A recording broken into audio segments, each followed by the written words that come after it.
네, 오늘 말씀의 제목은 100배의 복입니다. 할렐루야. 참 좋은 제목이죠. 네. 그런데 또 어떤 엘리트 성도들은 저런 제목을 달면 기복신앙이다. 그래가지고 또 이 목사도 또 복복복 하는 그런 목사구나. 그래서 아예 설교를 안 듣습니다. 그런데 한번 들어보시기 바랍니다. 지난 주에 산 헤로니모의 니카라과 다녀오는 길에 플로리다의 공항에서 이제 비행기를 갈아타면서 우리 김세익 장로님과 한 4시간 정도를 대화를 하면서 기다렸어요. 그럼 이런저런 이야기를 하다가 이제 담임 목사의 역할들에 대한 이야기도 이렇게 하게 되었어요. 담임 목사 한 명이 만들어지기까지 하나님께서 얼마나 많은 것을 투자하셨는가. 그래서 그 목사를 세워서 하나님께서 하나님의 자녀들에게 또 하나님의 양들에게 참 축복을 선물을 주시기를 원하시는 그 하나님의 뜻에 대한 이야기를 나누면서 우리 교회가 성도들이 담임 목사로부터 받는 가장 큰 혜택이 무엇일까? 하나님이 주시는 가장 큰 선물이 무엇일까? 힘들 때 신방 와주는 거, 또 같이 기도해 주는 거, 또 상담도 하고 또 인사도 하고 다독여 주는 거, 그것도 성도들에게 주는 하나님의 사랑의 손길입니다만은 가장 중요한 것은 매주일 주시는 하나님의 설교다, 말씀이다. 이게 아마 가장 하나님께서 주시는 성도들에게 큰 선물이 아니냐, 이런 말씀을 나눴어요. 이 한편의 설교를 준비하게 하기 위해서 하나님께서는 긴 인생의 다양한 경험과 또 쉬지 않는 공부와 또 그걸 위한 많은 희생의 준비들을 하게 하셨고, 그것을 모아서 하나님께서 그 모든 것을 합력하여 한편에 하나님의 메시지를 전하는 도구로 담임 목사를 세우셨다. 그렇게 이제 이야기를 은혜스럽게 나눴더니 우리 김세익 장로님 뭐라 그러시냐면 이런 소리를 하세요. 목사의 사례비를 어떻게 하면 조금만 더 깎을까? 이러면 안 되겠네요. 그 대신 말씀을 잘 들으면 되겠네요. 그러더라고요. 그러고 보니 참 지당하신 말씀이야. 그렇죠? 목사의 설교는 하나도 제대로 듣지도 않으면서, 그러면은 다 소용없다. 그러니까, 비싼 사례비 주고 받으시는 선물이니까 여러분들 마음을 딱 이렇게 물을 받듯이 이렇게 받으시길 바랍니다. 설교 시간에는 이렇게 뒤집어 엎어놓고 있다가, 그러면 되겠어요? 오늘 말씀은 여러분들이 잘 아시는 씨 뿌리는 자의 비유예요. 여기서 또 무슨 새로운 말씀이 나올까 싶을 만큼 우리는 이 말씀을 너무나 잘 압니다. 언제나 우리가 잘 알고 있다는 게 우리에게 있어서는 아주 오히려 진짜 그 말씀의 파워를 놓치게 되는 오히려 그러한 역효과를 내기도 해요. 이 씨 뿌리는 비유의 말씀은 듣기는 쉬워요. 처음에 이해하기도 처음에는 쉽습니다. 왜냐하면 농부들이기 때문에 예수님 앞에 모여있는 이 무리들이 늘 씨 뿌리고 열매 맺고 잘하는 걸 보니까요. 예수님께서 이렇게 천국을 씨 뿌리는 비유로 말씀하시니까 이런 건가 보다라고 처음에 듣기는 쉬운데, 예수님의 이야기 속에는, 특히 이 비유의 이야기 속에는 이 몇 가지의 층이 있어요.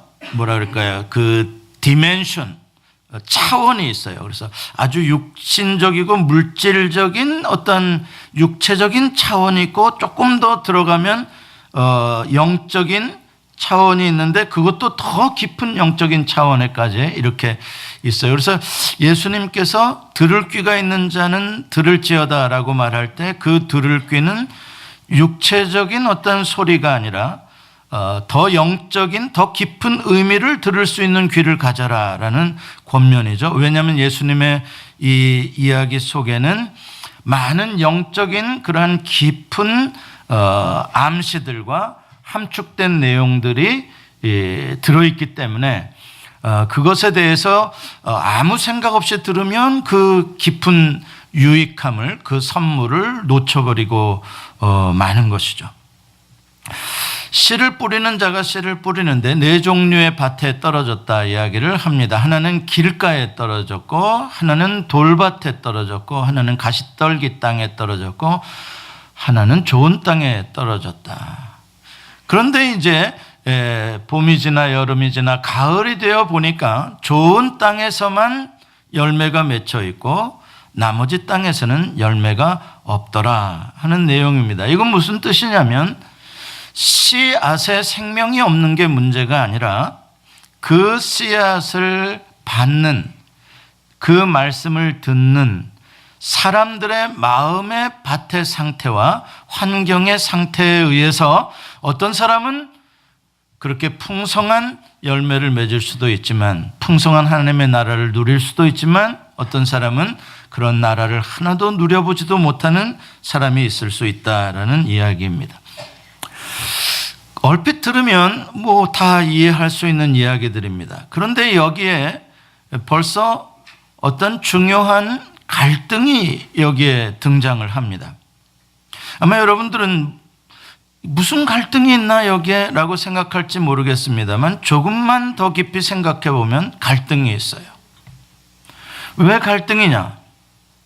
왜 하필 예수님께서는 하나님의 나라가 임하는 모습을, 하나님의 나라를 씨앗에 비유하시냐 이 말입니다. 씨앗이라는 게 뭐 그렇게 대단한 겁니까? 대단하지 않습니다. 만약에 어떤 사람이 지금 배가 고파가지고 부잣집에 가서 밥을 달라고 바가지를 갖다 이렇게 내밀었다고 봅시다. 근데 집주인이 씨앗을 톡 떨어뜨려 주면 기분이 어떻겠습니까? 예, 그것과 같은 거예요. 뭐야 이게? 이 씨앗 갖고 뭐 하라고? 그건 굉장히 당황스러운 이야기가 아닐 수가 없습니다. 우리가 하나님의 나라 하면 이 세상이 줄 수 없는 그러한 파워와 부여와 평화와 완전히 완벽한 나라 아니겠습니까? 근데 씨앗이요? 굉장히 이거는 넌센스에 가까운 비유가 아닐 수가 없습니다. 한번 생각해 봅시다. 상식적으로. 여러분, 하나의 나라를 건설한다, 나라를 세운다, 건국이죠. 나라를 세운다. 킹덤, 왕국이라든지 empire, 제국이라고 할 때 우리에게 주어지는 이미지가 뭡니까? 파워입니다. 힘이에요. 보통 힘이 아니라 아주 스트롱한 포스가 있지 않으면 그런 나라들이, 왕국이, 제국이 세워질 수가 없는 것입니다. 그래서 그러한 나라나 왕국 하면은 우리는 어떤 위대함, 어떤 강한 통치, 그런 힘을 떠오르게 되는 것이죠. 그런 힘이 없이 어떻게 나라가 세워집니까? 더군다나 지금 예수님 당시에는 세계의 모든 파워를 독점하고 있는 로마 제국이 다스리는 시대입니다. 감히 어떤 민족, 어떤 나라가 로마에 대항해서 자기 왕국을 세워보겠다고 나설 수 있는 사람이 어디 있겠습니까? 그런데 그래서 이스라엘 백성들이 하나님의 나라를 바라보고 있는 거 아닙니까? 그래서 하나님께서 세우신 메시아를 기다리고 있는 거 아닙니까? 왜요? 인간의 힘으로는, 이 세상의 힘으로는 로마 제국과 싸워서 이길 수 있는 힘이 없기 때문에 하늘로부터 내려오는 뭔가 신적인 능력을 가진, 이 세상의 힘이 아닌 아주 초월적인 힘을 가진 그런 초월자의 능력에 의해서 로마 제국을 이기고 세워지는 나라, 그 나라가 아니면 희망이 없기 때문에 그 하나님의 나라를 기다리고 있었던 것이죠. 그래서 유대인들에게 있어서 하나님의 나라가 임했다라고 한다면 가장 먼저 그들에게 떠오르는 이미지는 파워입니다. 그래서 예수님께서 기적을 베푸시고 이럴 때 열광하는 것들이 다 그것입니다. 놀라운, 이 세상에서 볼 수 없는 능력이거든요. 로마 황제 가이사도 그런 기적을 행할 수는 없거든요. 대단한 힘입니다. 역시 우리 하나님은 전능하신 분이시다. 그래서 그의 나라를 로마 제국을 이기고 세우실 것이다. 이게 유대인들의 기대입니다. 하늘에서 불이 내려서 로마 제국을 멸할 것이다. 하늘의 천군 천사들이 12영도 더 되는 천군 천사들이 불병거를 타고 불말을 타고 천사들의 호령 나팔 소리와 함께 로마 군단을 다 무찌를 것이다. 쓸어버릴 것이다. 이러한 기대 말입니다. 그래서 하나님의 나라가 세워지는 것. 제자들이 예수님과 함께 예루살렘에 올라가는 길에 사마리아를 통과하게 될 때 사마리아 사람들이 유대인들이라고 예수님을 반겨하지를 않았습니다. 맞이하지를 않았어요. 그랬더니 제자들이 기분 나빠가지고 선생님, 우리가 하늘로부터 불을 내려서 이 마을들을 다 태워버릴까요? 큰 소리를 칩니다. 이게 바로 그 제자들이 기대하는 하나님 나라의 능력, 그런 것들입니다. 우리의 마음에 안 들게 거절하고 저항하고 반대한다면 하늘에 불을 내려서 다 태워버리는, 멋있죠. 이런 파워를 가진 나라라면 이 세상에 그 누구를 두려워하겠으며 어찌 나라가 세워지지 않겠습니까? 요즘 표현으로 한다면 이런 겁니다. 핵미사일을, 대륙간 탄도미사일을 수천 기를 만들어 가지고 까불면, 대적하면 그들의 머리 위로 핵폭탄을 비오듯이 쏟아 부어버리는 것입니다. 항복할까요? 안 할까요? 항복합니다. 내 말에 굴복할까요? 안 할까요? 굴복합니다. 꼼짝 못하는. 일본 제국이 아무리 태평양 전쟁을 일으키고 저들이 강했다고 하더라도요, 히로시마와 나가사키에 원자폭탄 떨어뜨리니까 바로 항복했습니다. 파워, 얼마나 무서운 힘입니까? 만약 예수님께서 이 씨앗의 비유를 하지 않고 오늘날의 버전으로 이렇게 말씀을 하셨다면 얼마나 좋았을까? 천국은 이 악한 땅 위에 퍼부어지는 핵폭탄과 같다. 단단한 길가든지 돌밭이든지 가시떨기 땅이든지 로마 제국이든지 모두 다 한 방에 다 날려버릴 것이요, 오직 천국을 영접하는 자에게만 하나님의 나라가 임할 것이다. 할렐루야, 신나죠? 통쾌하죠? 한 방에 다 날려버리신 건 악한 자들 싹 없애버리시는 겁니다. 얼마나 신납니까? 그런데 핵폭탄이 아니라 씨앗이랍니다. 씨앗은 그 크기가 작은 것은 말할 것도 없고 아무리 뿌려봐야 티도 안 납니다. 여러분, 밭에 씨를 뿌렸더니 밭이 새까매집니까? 씨를 이만큼 들고 가서 뿌렸는데도 그냥 맨 땅만 있어 보이는 거야. 그게 씨예요. 그냥 와서 새들이, 겨우내 굶주렸던 새들도 봄이 와서 농부들이 씨 뿌리는 것만을 기다리고 있어. 참새들이 짹짹짹짹 나무 위에서 빨리 뿌려라, 빨리 뿌려라. 뿌려놓고 농부가 가자마자 새 떼가 그냥 밭에 쫙 앉아가지고 콕콕콕 다 주워서 먹어요. 그게 씨. 무슨 씨가 새랑 싸워볼 수가 있습니까? 뭘 합니까?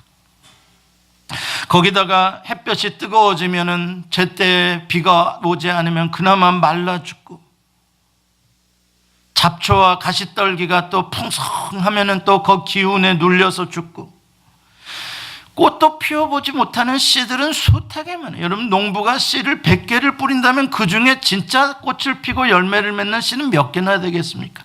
비가 오면 쓸려나가고 아무 힘이 없어요.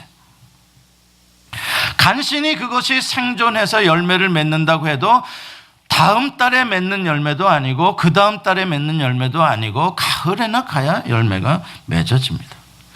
가을까지는 또 뜨거운 여름의 태양과 비바람이 몰아칩니다. 벼도 그렇더라고요. 꼭 추수할 때쯤 되면은 꼭 한국에는 태풍이 또 그때 올라와가지고 한번 싹 불면 그 누렇게 익은 벼들이 논바닥에 다 주저앉아서 쓰러져 있어요. 그럼 물속에서 쓰러져 있으면 다 썩잖아요. 그러면 또 농부들이 나가서 그냥 이 벼를 묶어가지고 세워주고 하느라고 얼마나, 그래야 그 열매를 거두게 되는 거래요. 설령 그렇게 열매를 맺는 땅이 있다고 칩시다. 그러나 이 세상에는 정말 열매를 맺지 못하는 길가, 돌밭, 가시떨기, 황무지 같은 땅들이 얼마나 많이 있습니까? 그냥 내 마음에 조금 열매를 맺었다고 해서 이 세상에 어느 천년에 하나님의 나라가 세워진다는 말이겠어요? 이게 참 어려운 이야기입니다.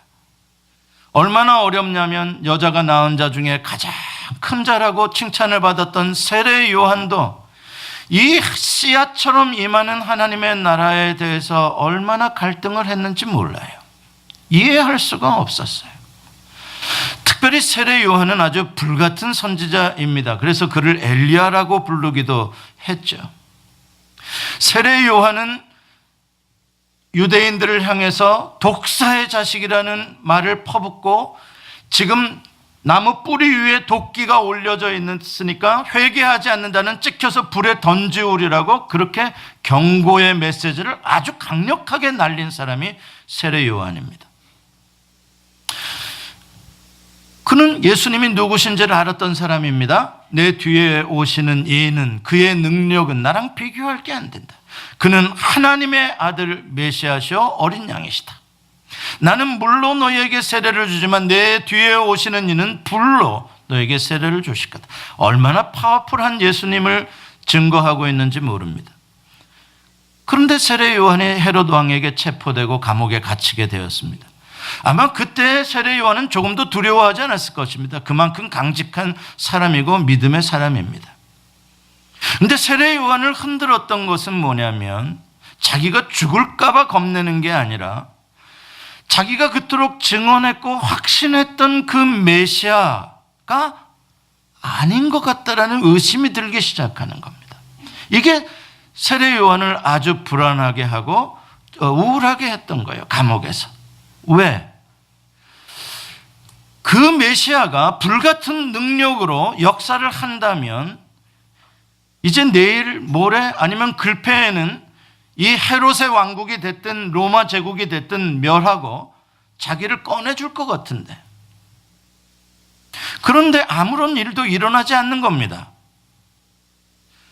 기다리고 기다렸는데 아무 일도 일어나질 않아요. 그래서 고민하면서 자기의 제자들을 예수님께 보냅니다. 보내서 물어본 것이 뭡니까? 당신이 진짜 오실 그 메시아가 맞습니까? 아니라면 우리가 다른 일을 기다려야 하겠습니까?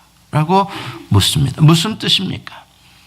당신이 그러한 하나님의 나라를 가지고 오시는 하늘의 능력을 가진 분이라면, 성자시라면 왜 무서운 파워로 로마 제국이나 이 악한 헤롯을 심판하지 아니하시는 겁니까? 라는 질문입니다. 예수님께서 그에게 해주신 말씀은 예수님이 메시아라는 것을 분명히 말씀하십니다. 그러나 예수님은 그를 구원해 주지 않습니다. 왜요? 그때는 씨를 뿌리는 때이지 최후의 마지막 심판의 추수 때가 아니기 때문에 그렇습니다.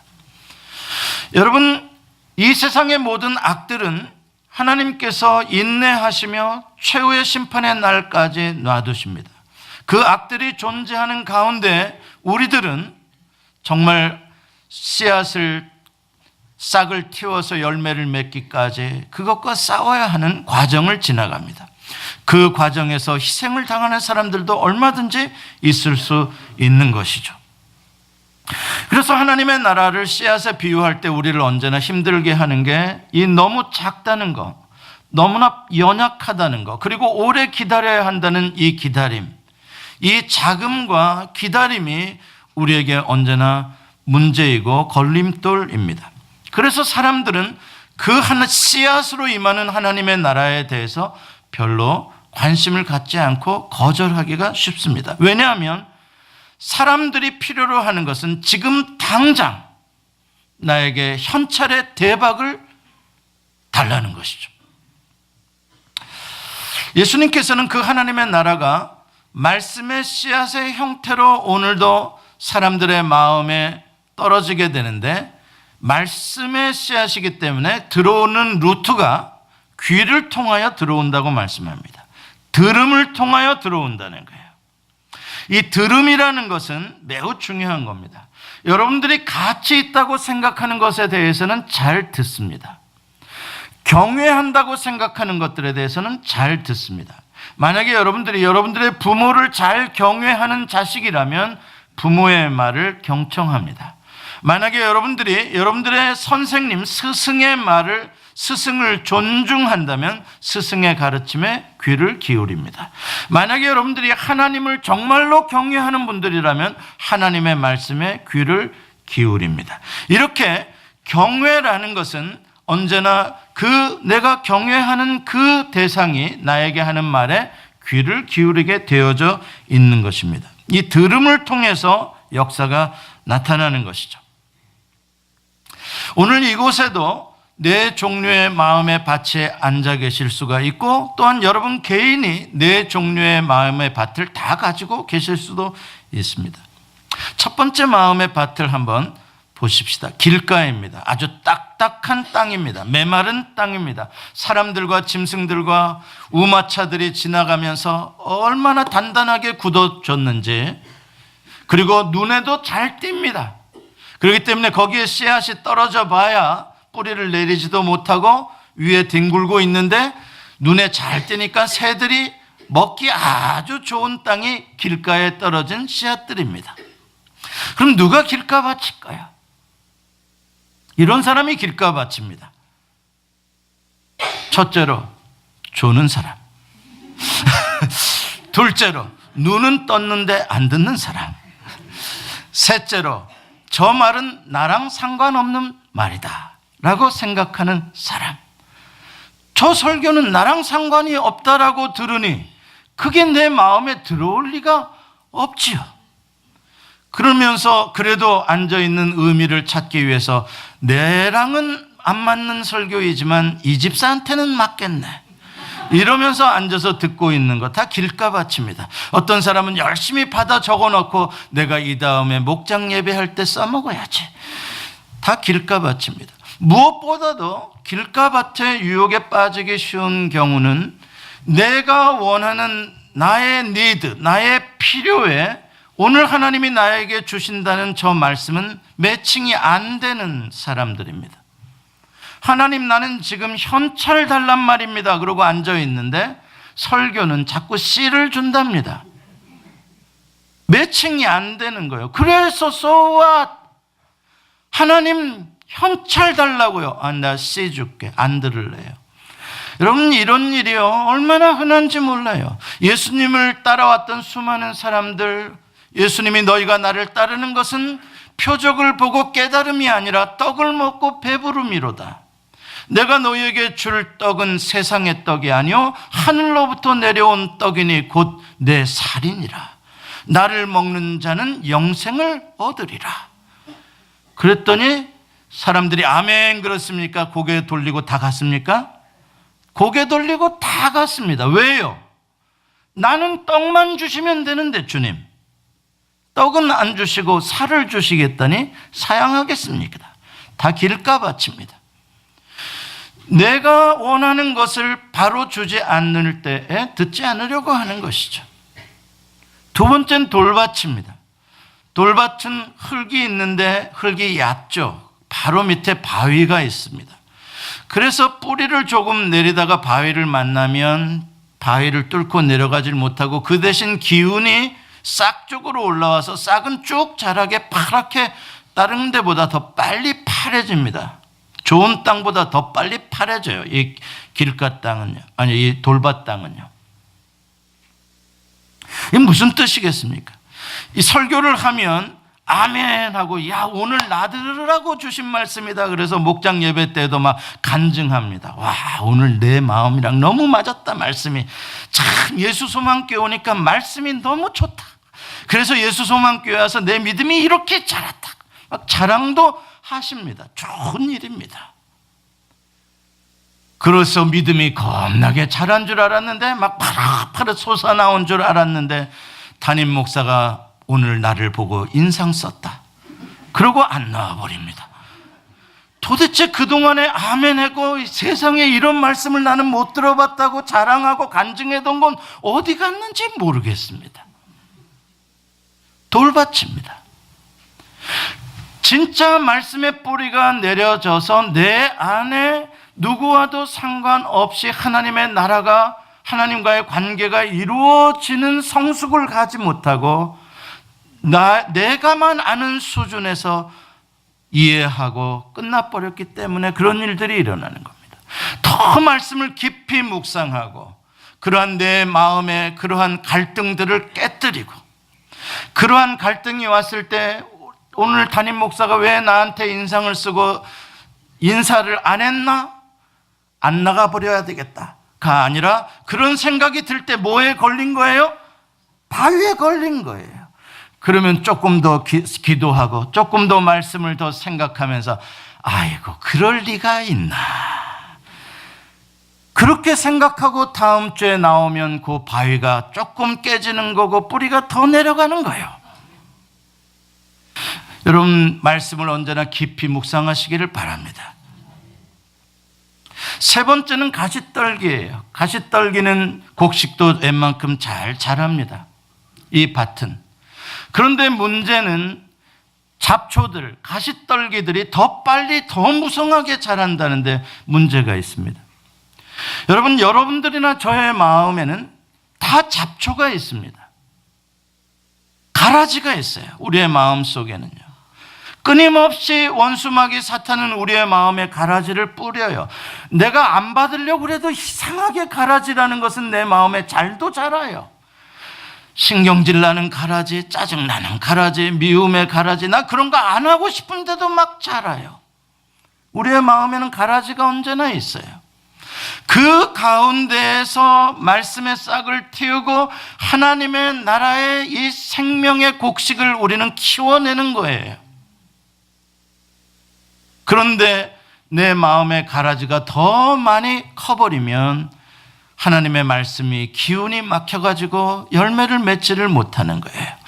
이런 성도들은 말씀을 들을 때 아멘도 하고 나에게 주시는 말씀으로 믿음도 자라는 것 같고 헌신도 하는 것 같고 다 그런데 열매는 별로 맺지를 못해요. 열매는 뭐예요? 성숙의 열매예요. 사랑의 열매예요. 성령의 9가지와 같은 그런 예수 닮음에 내 인격이 변화되어지고 어떠한 상황에서도 자족함을 누릴 수 있는 믿음의 열매예요. 근데 그거는 잘 맺혀지지가 않는 거예요. 종교적인 문의는 많은데 잎이 무성한 무화과 나무처럼 근사한 모습은 보이는데 그런데 정작 열매는 맺혀지지 않는 거예요. 왜 그런가 봤더니 열매로 집중되어야 할 영양소가 잎사귀로 가라지로 가버리는 거예요. 무슨 뜻이냐면 내가 좋아하는 세상의 어떤 욕망들, 일주일에 한 번 주일은 성수하는 건 좋은데 일주일에 6일 동안은 내 마음대로 세상의 것 똑같이 세상 사람들처럼 추구하고 거기에 완전히 올인해버리고 어떤 사람은 자기의 취미나 자기의 자식이나 자기의 건강이나 아니면 세상의 걱정이나 염려나 이런 것을 계속 묵상하고 거기에 시간과 정력을 쏟아버린다면 잡초들이 확 자라나는 거예요. 이제 봄이 오면 저희 프론트 야드를 이제 잔디를 다듬어야 되는데 잔디 관리를 얼마 야드가 넓지 않기 때문에 안 맡기고 제가 이제 깎고 하는데 제가 먼저 살던 주인은 잔디를 참 잘 해놨더라고요. 근데 제가 살고 난 이후로 자꾸 민들레가 번져요. 민들레가 다른 것보다도 민들레가 그게 아주 굉장히 센 거더라고요. 그리고 번져요. 그래서 이제 처음에 작년 봄에 제 아내하고 저하고 호미를 사다가 그래가지고 이제 앉아서 계속 그걸 캐냈어요. 그리고 이제 싹 없어졌어요. 그리고 이제 잔디를 딱 깎고 놨더니 이쁘더라고요. 그런데 또 한두 달 지나니까 어디서 나왔는지 또 걔네들이 나오는 거 희한해요. 보면은. 그리고 또 캐했어요. 또 지금도 이제 있는데 겨울이라 아예 캘 생각을 안 하고 있는데 이제 또 캐야 돼요.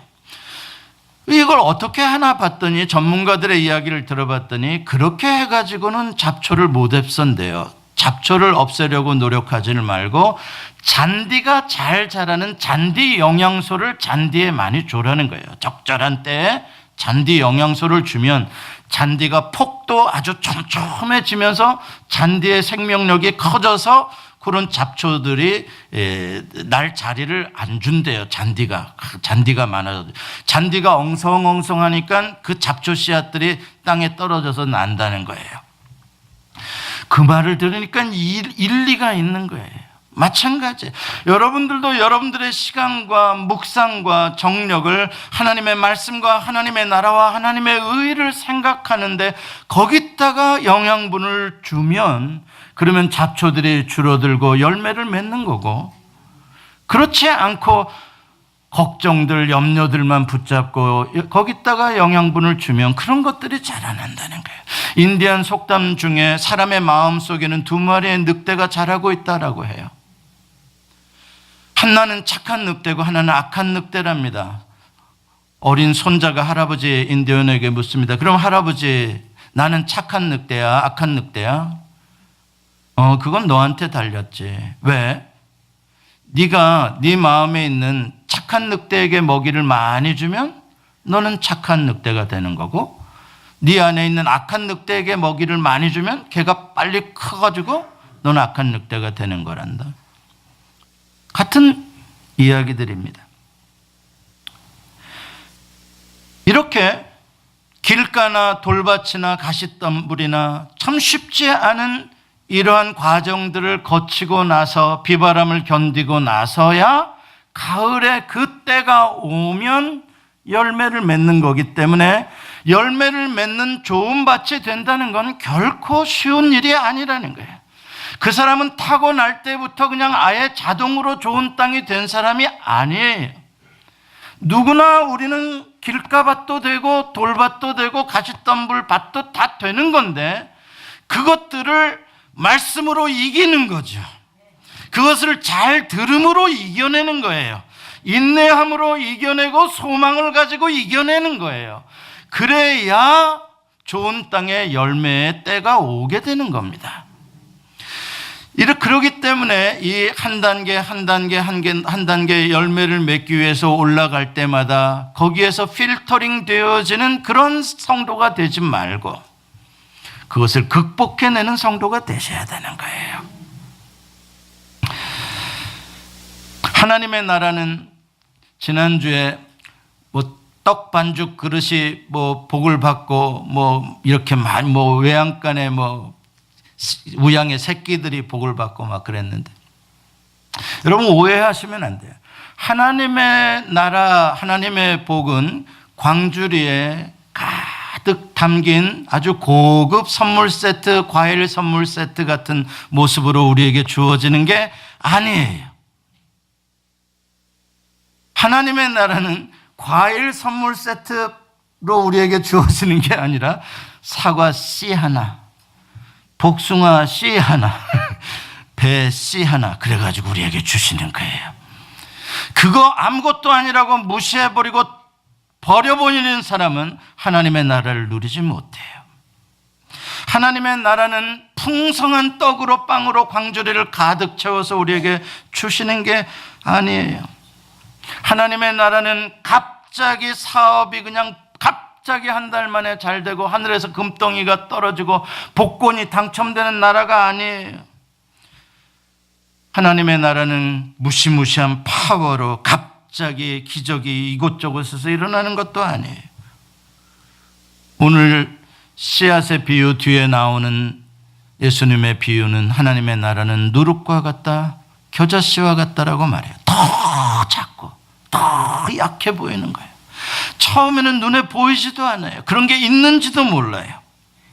그런데 그 작은 말씀 하나, 오늘 들었던 그 설교 하나, 내 귀를 열어주소서 나의 주여, 그 말씀 하나가 내 마음에 떨어져 자라나며 하나님의 나라를 만들어낸다는 거예요. 놀라운 이야기입니다. 그 말씀을 잘 품고 싹을 틔우고 거기에 영양분을 주며 인내하며 살아가다 보면 여러분들이 말씀을 내가 지켜야 한다라는 그러한 생각을 많이 가지시기 때문에 힘이 들어요. 처음에는 내가 말씀을 지켜요.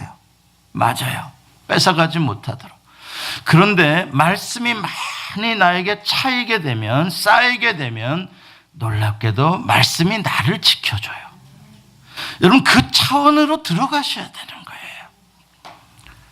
말씀을 맺습니다. 지난주에 산 헤로니모 니카라과에 방문을 하면서 봉헌 예배를 드렸죠.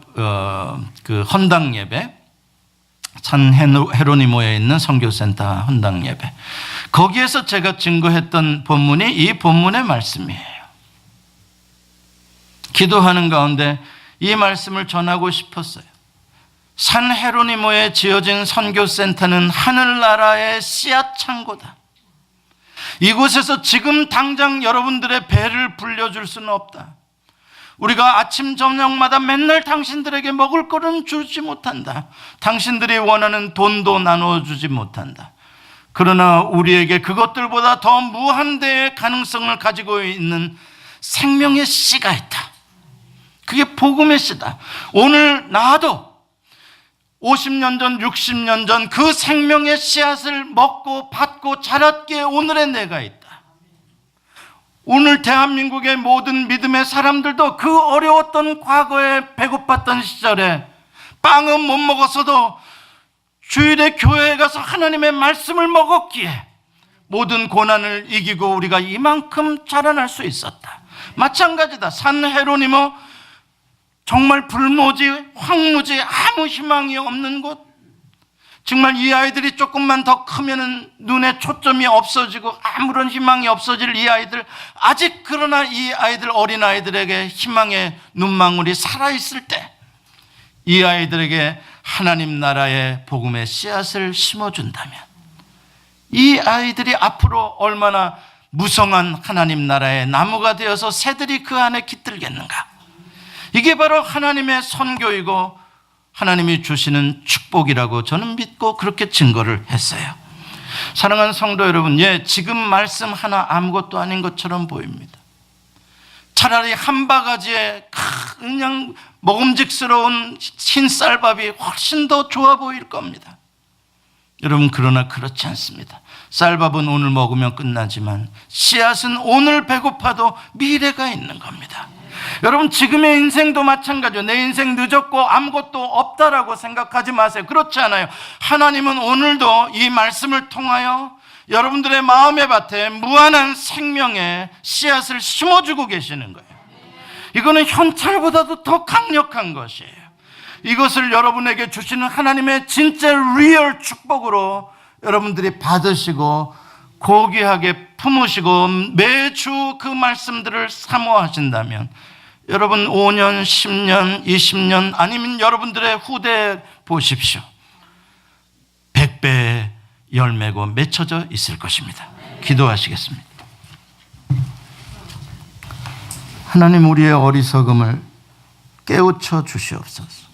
우리는 당장 먹을 걸 내놓으라고 보채고 하나님이 주시는 이 축복의 무한한 선물들은 그냥 무시하고 버려버리고 딴 생각하고 앉아있을 때가 참 많이 있습니다.